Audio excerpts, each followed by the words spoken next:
The sun sets over the vast floodplains of the American West, 150 million years ago. Here, the ground constantly trembles under the weight of titans. But in the shadows of these giants, a brutal arms race is underway. This is the Morrison Formation, the most dangerous ecosystem in Earth's history. These are not monsters. These were living animals, fighting for survival. In this dossier, we will move beyond the bones to resurrect their world. This is the top 5 lethal predators of the Morrison, the living dossier. Let's journey back to a world where the past is reborn.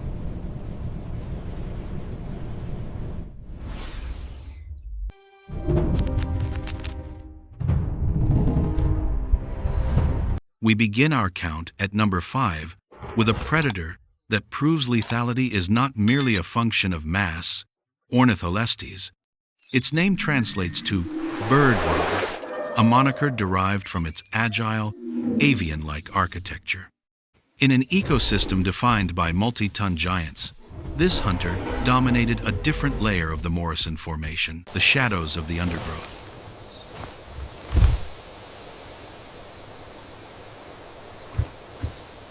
Fossil remains from Wyoming reveal a creature roughly 2 meters, about 6.5 feet in length, weighing little more than a modern wolf, but do not mistake its small stature for weakness. As our digital reconstruction highlights, Ornitholestes possessed long, grasping forelimbs and a light, pneumatic skeleton. It was an engine of speed.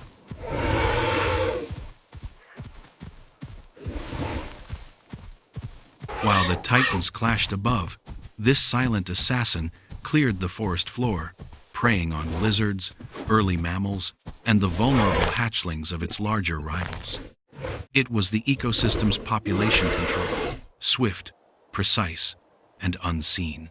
Moving up the food chain to number 4 brings us face to face with a creature that seems designed by a fantasy artist rather than natural selection. This is Ceratosaurus, the horned lizard. While it shared the landscape with larger predators, it survived by being built entirely differently. It was the Brawler of the Jurassic.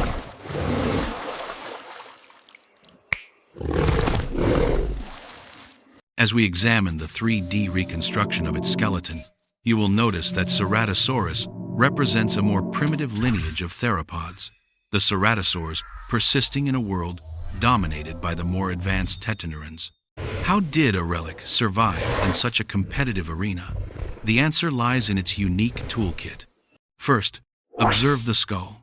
The prominent nasal horn and the ridges above the eyes were likely used for intraspecific display, signaling dominance to rivals without engaging in fatal combat. But the real business end is the mouth. Ceratosaurus possessed oversized, blade-like teeth that were proportionally longer than almost any other predator in the formation. As our bite simulation demonstrates, these were not just for slicing. They were designed for deep, traumatic puncture wounds. Furthermore, look closely at the spine in our render. Unlike its smooth-skinned rivals, Ceratosaurus was armored. A row of osteoderms, bony plates, ran down the center of its back. This suggests a lifestyle that required physical durability. Paleontologists theorize that while other predators claimed the open floodplains, Ceratosaurus may have dominated the waterways and dense, swampy forests, using the complex terrain to ambush prey and the armor to protect itself in the thick brush.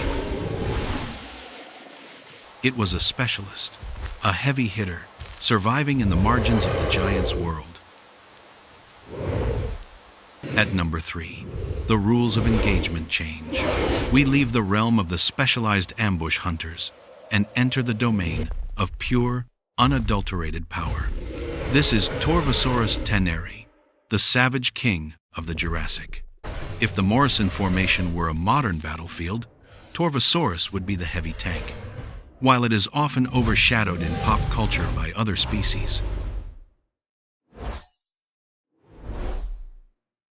The fossil evidence paints a picture of a predator that was arguably the most physically robust theropod of its time. As we bring the skeletal model onto the screen, Notice the sheer density of the bones. This animal belongs to the Megalosaur family, a lineage known for stocky, muscular builds, contrasting sharply with the more bird-like agility of its rival.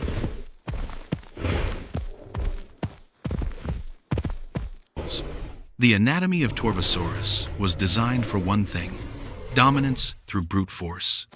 Let's deconstruct the skull, because this is where the Savage King earned its title. The cranium of Torvosaurus is massive, capable of reaching over 1.2 meters in length. But it isn't just the size, it is the architecture. Unlike the lighter, more strut-supported skulls of other theropods designed to dissipate stress from slashing attacks, the Torvosaurus skull is a heavy, boxy clamp. It was built to withstand immense torsional forces. Zooming in on the dentition, we see teeth that are terrifyingly large, some of the longest found in the entire formation. These were not the serrated steak knives of a flesh grazer. They were spikes designed to crush bone and anchor into large prey. But the lethal design extends beyond the jaws. Look at the forelimbs. In many large theropods, the arms are evolutionary afterthoughts. Not here. Torvosaurus possessed formidable, muscular arms tipped with massive hooked claws. This suggests a grappling capability that few others possessed. It didn't just bite, it latched on. Paleontologists theorize that this anatomical bulk dictated its behavior. Torvosaurus likely didn't run down fleet-footed prey over long distances. It didn't need to. It was the bully of the ecosystem.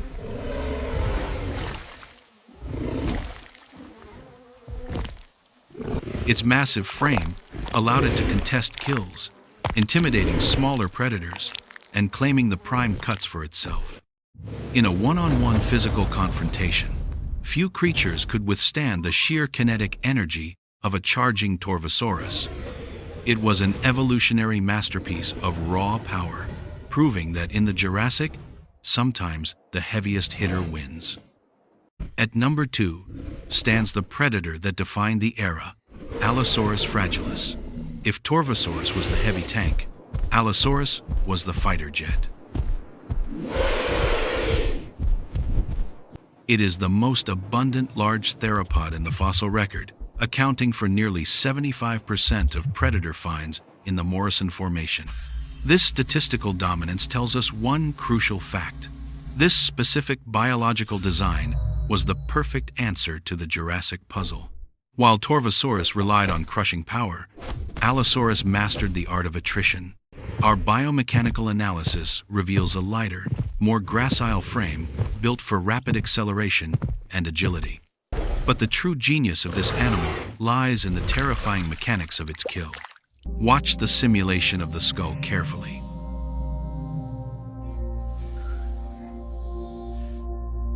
Surprisingly, studies indicate Allosaurus had a bite force weaker than a modern lion. However, its skull could withstand immense vertical stress, and its neck muscles were exceptionally powerful. This supports the leading hatchet bite theory. Allosaurus likely used its upper jaw like a serrated axe, slamming its mouth open onto prey to cause massive shock and blood loss, then pulling back before the prey could retaliate. This strategy was born of necessity, because Allosaurus hunted the most dangerous game on Earth. Fossil evidence provides a graphic record of their daily struggle.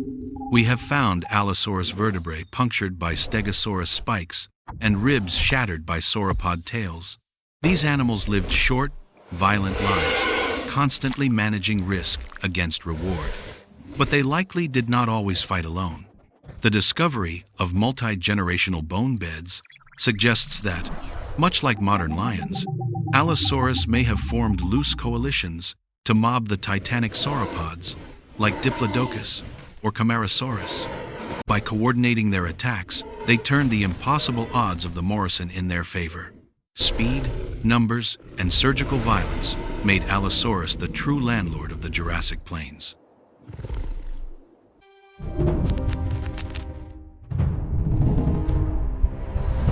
At number 1, we find a creature that pushes the boundaries of biological possibility. This is Saurophaganax maximus, the lord of lizard eaters. For decades, this animal existed in the realm of paleontological myth, a ghost in the rock. Was it simply a monstrously overgrown Allosaurus? Or something else entirely? Recent analyses of the Oklahoma fossil material suggest it was a distinct genus, and a terrifying one at that. While the common Allosaurus averaged 9 meters in length, Saurophaganax shattered the ceiling, reaching estimated lengths of up to 13 meters, nearly 43 feet, and weighing close to 4 tons. As our size comparison chart illustrates, it stood shoulder to shoulder with the future Tyrannosaurus rex, ruling millions of years before the king arrived.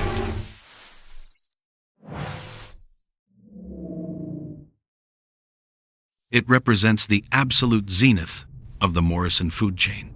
But why did it grow so large? The answer lies in its prey. The Morrison was home to the largest land animals to ever exist, sauropods like Supersaurus and Diplodocus. To hunt giants, you must become a giant.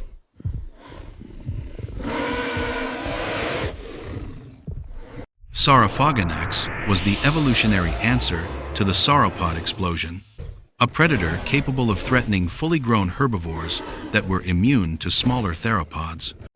It was the rare, specialized monster at the very top of the pyramid, proving that in this ancient arms race, size truly was the ultimate weapon. We have walked the plains of the Jurassic and witnessed an ecosystem of unmatched ferocity. From the surgical precision of Ornitholestes to the armored durability of Ceratosaurus, the brute strength of Torvosaurus, the tactical genius of Allosaurus, and finally, the sheer titanic scale of Saurophaganax. This was not a random assortment of monsters, but a complex, balanced society of hunters, each adapted to a specific niche in the most dangerous world our planet has ever known. They remind us that life, no matter how hostile the environment, finds a way to adapt, survive, and dominate. Now, the dossier is in your hands. Which of these predators would you crown as the true king of the Morrison? Was it the agile Allosaurus for its success rate, or the Saurophaganax for its sheer size? Comment below with the dinosaur you want us to create a dossier for next. And don't forget to like and subscribe to join our journey back to the lost world.